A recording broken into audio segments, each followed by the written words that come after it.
ஸ்ரீ திருவானைக்கா திருத்தல மாஹாத்மியம் 4ஆம் பகுதி. தீர்த்த சிறப்பு. பிரம்ம தீர்த்தம்.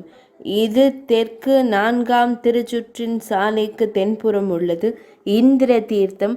இது 3ஆம் திருச்சுற்றில் தென்மேற்கில் காசி விஸ்வநாதர் சன்னதிக்கு அருகில் உள்ளது. சம்பு தீர்த்தம். இது 3ஆம் திருச்சுற்றிற்கு கிழக்கில் பழைய சம்புகேஸ்வரர் ஆலயத்திற்கு அருகில் உள்ளது. ராம தீர்த்தம்.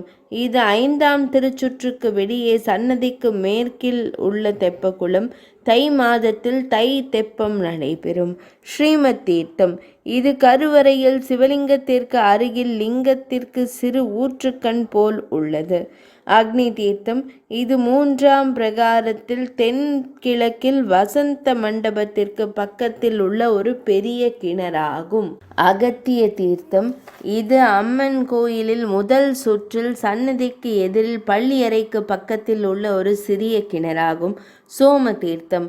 இது திருவரங்கத்தில் உள்ள சந்திர புஷ்கரணி என்று கூறப்படுகிறது. சூரிய தீர்த்தம். இது 4ஆம் திருச்சுற்றில் தென்மேற்கு மூலையில் ஆயிரங்கால் மண்டபத்திற்கு எதிரில் உள்ள தெப்பக்குளமாகும். இதை சுற்றிலும் சுமார் 100 கால்களை கொண்ட 2 அடுக்கு வரிசை மண்டபம் உள்ளது. இதில் ஆடி மாதத்தில் பூர நட்சத்திரத்தில் தெப்ப திருவிழா நடைபெறும். 4ஆம் பகுதி இனிதே நிறைவடைந்தது.